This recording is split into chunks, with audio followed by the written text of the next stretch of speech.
Fuzzy, fuzzy, fuzzy tales in the evening. Down at the shop, gather round friends. Crawl, fly, and hop. Chinchilla, Cinderella, royal rabbits and dogs. Lizards who are wizards and fish who sing songs. That's a fuzzy tale. A fuzzy tale. Is everyone excited for the big day tomorrow? The first day of school! Gertie, how many crayons is too many crayons? One of each color should do, Nibbles. I wonder what our teacher will be like.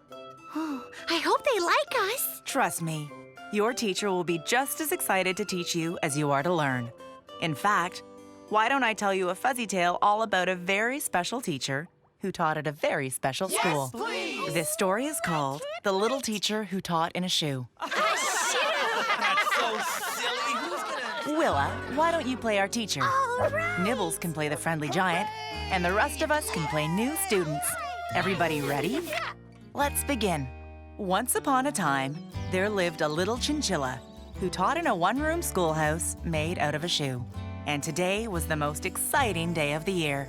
The first day of school.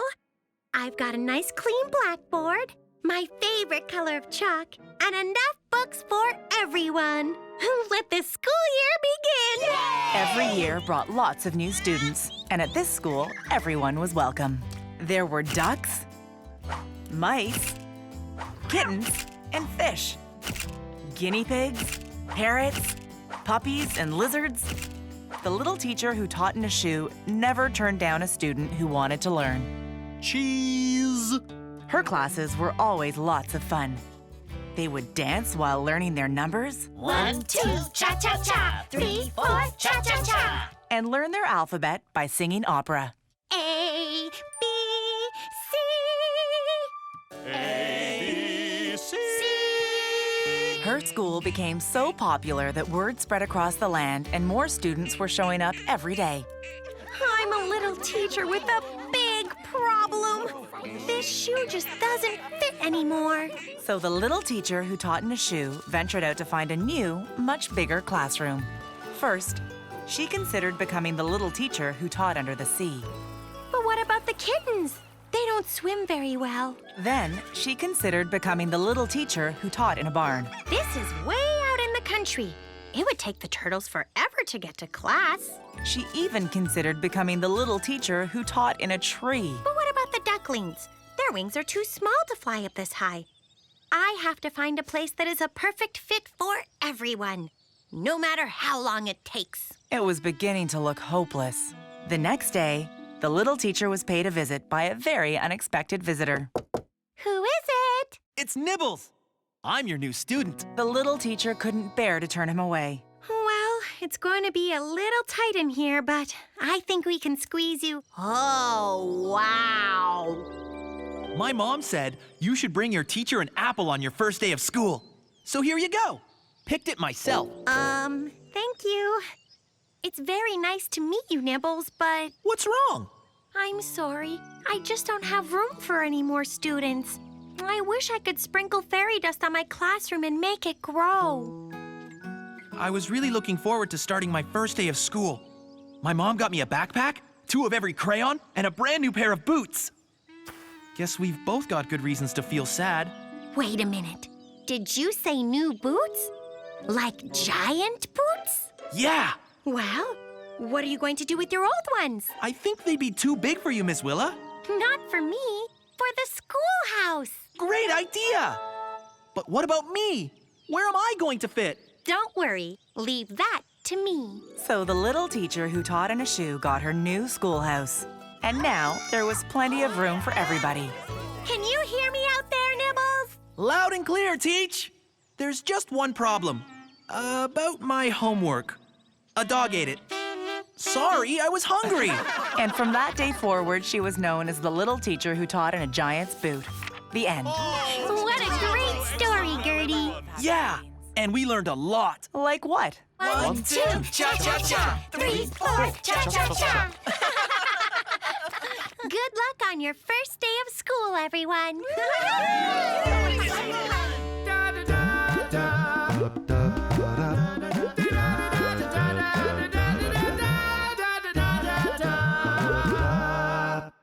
Fuzzy tales in the evening. Down at the shop, Gather round, friends. crawl, fly, and hop. Chinchilla, Cinderella, royal rabbits and dogs. Lizards who are wizards and fish who sing songs. That's a fuzzy tale. Fuzzy tale. It's almost bath time. All right! Wait, it's taking forever for the bathtub to fill. Gertie, can you tell us a fuzzy tale while we wait? Sure, I know the perfect one. It's called Rubadub. Dilbert, Nibbles, and Bo, you can play the three pets in a tub. Louie, you can play the grumpy sea monster. And Thelma and Louise, you can play the flying turtles. Everyone ready? Let's begin. Once upon a time, there were three pets in a tub. Rub-a-dub-dub, 3 pets in a tub. And who do you think that I mean? A ducky, a puppy, and a parrot named Lucky, ready to all get clean. Wait a minute. Where's my rubber ducky? Hey! Where's my rubber puppy? And where's my washcloth named Fred? Their bath toys had gone missing. Without our toys, bath time won't be any fun at all. You're right. We have to find them. Maybe my rubber puppy went down the drain and washed out to sea. Then we better go after him. So using some magic words and a little bit of imagination, the three pets in a tub set out to sea. Rub-a-dub-dub, let's sail this tub. Rubber puppy, where are you? Don't worry, guys. He's a really good swimmer. But there was no rubber puppy to be found. Instead, they came across a big green sea monster, blocking their way. How are we going to get past? He looks awfully grumpy. I know what will cheer him up. A bubble beard! This is fun. The three pets in a tub returned empty-handed. What about you, Dilbert? Any idea where your rubber ducky could have gone? I haven't got a clue. I left him right here on the edge of the tub. Maybe he flew away. Can rubber duckies fly? Let's find out. So once again, with the magic words and some more imagination, Rub-a-dub-dub, let's fly this tub! the pets set out into the sky. Anyone see him? I don't see your rubber ducky. But they did almost crash into a flock of flying turtles. I didn't know turtles could fly. Oh, hi, turtles, hi! Hey, does anyone know how we're going to land this thing? I think I've got an idea. I spiked my feathers with a shampoo. You guys do it too, and we'll pop the balloon to get us down.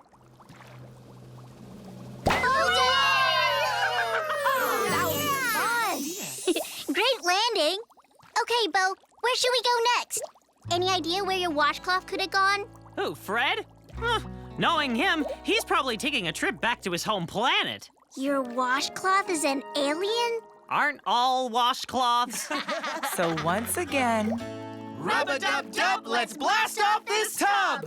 the three pets in a tub set out again, this time to space. Oh my Look at all those stars! Space is a really big place. It might take us forever to track down Fred. What do we do while we wait? Let's be astronauts. Move your legs and wings under the water. Oh, it feels like you're walking on the moon. Wow! You're right. Ground control to Major Parrot! Well, I guess we better give up this search. Bath time is officially ruined. No, it isn't. Didn't we just have a ton of fun? That's true. I guess you're right. There's only one thing left to do. Pull the plug! This I is love my watching it scroll favorite down. part! Hey, there's my rubber ducky. And there's my rubber puppy! They must have sunk to the bottom of the tub. But Bo, where's Fred? We may never know.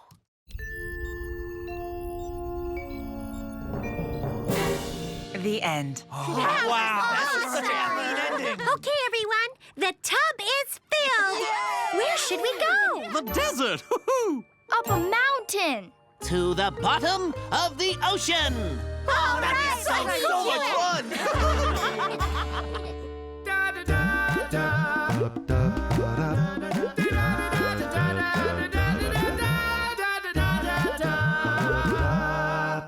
Fuzzy, fuzzy, Fuzzy tales in the evening. down at the shop. Gather round, friends. Crawl, fly, and hop. Chinchilla, Cinderella, royal rabbits and dogs. Lizards who are wizards and fish who sing songs. That's a fuzzy tale. Fuzzy tail. It's awfully cold outside. Gertie, can you warm us up with a fuzzy tail? They're like a warm sweater. A steaming cup of cocoa. A pair of socks right out of the dryer. I've got the perfect one for a cold winter's day. It's called Jack and Jill Frost. Nibbles and Willa, you can play Jack and Jill. And Bernard, how about you play Ebenezer Scrooge? Oh, gladly, Gertie. Once upon a time, in a cozy little village, there lived a sugar glider named Ebenezer Scrooge. Yes, Ebenezer Scrooge was always sneezing. Lucky for him, today was a day that he had been looking forward to all year long. The first day of winter. It's finally here. That's because when winter came, the sneezing stopped. And when the sneezing stopped, Ebenezer Scrooge's heart filled with joy. Everybody, winter's here? What in the frozen igloo? Hey, achoo! Ebenezer was still sneezing. You there, Duck. What day is it today? Why, it's Winter's Day, the first day of winter. Well, where's the snow? Where are the icicles? And why am I still sneezing? Achoo! Now that you mention it, it doesn't seem like winter at all. Who here is responsible for this? Reveal yourself immediately. I think you better go and talk to Jack and Jill Frost. They're responsible for bringing about winter time. Take me to them at once. So Ebenezer Scrooge marched straight to the North Pole. Snow. No, ice! No, the snow on the ground. It's the nip in the air. I beg your pardon. My name's Ebenezer Scrooge, and I need to speak to whoever is in charge of winter immediately. Well, look no further. The name's Jack Frost, and I make all that fluffy white snow you enjoy so much. Hi, Jill Frost here. I create that frosty nip in the air that really makes it feel like winter. Everyone knows that snow is the most important. No, it's the nip in the air that everyone loves. Every year, Jack and Jill Frost worked together to bring about winter. But this year, they couldn't stop arguing about which part of winter was best. Well, if that's how you feel, then maybe I will just cancel winter. You can't cancel winter because I'm canceling winter. It was time for Ebenezer Scrooge to step in and show these two the true meaning of the season. You two, come with me. I have some things I think you'd better see. So he whisked them off to the middle of the forest, where Ramona was trying to make the best of the warm weather. Poor Ramona. She so badly wanted to build a snowman today, but because the winter never came, she had to use rocks to make a snowman instead. You have to use snow to make a snowman. Everyone knows that. Next, he took them to the pond so they could observe Dilbert waiting patiently for the ice to freeze. Little Dilbert Duck. He was planning to ice skate today, but the pond hasn't frozen yet. Now he's thinking of giving up and trying roller skating instead. He can't give up. Can't we talk to him? Try to change his mind? He can't hear you. He's got his earmuffs on. And lastly, they went to the village to visit a very disappointed gerbil. And here is dear Mr. Gerbil. His hot chocolate stand is going out of business. Oh, no. Usually, after a day of building snowmen and ice skating, everyone gathers here for a warm cup of joy. Oh no, not hot chocolate! That is the last straw. Jack, winter isn't about the snow on the ground or the nip in the air. It's about the hot chocolate! No, it's a combination of all those things that make it so wonderful. I'm so glad you said that. Okay, everyone, winter is back on! Yay! And with that, Jack and Jill Frost went back to their ice castle to create a winter to remember. And as for Ebenezer Scrooge, he lived happily and sneeze-free ever after. The end. Oh, man. That was a great story! Now I'm all warmed up. Back outside, everyone! Yay! But one more thing. Happy holidays!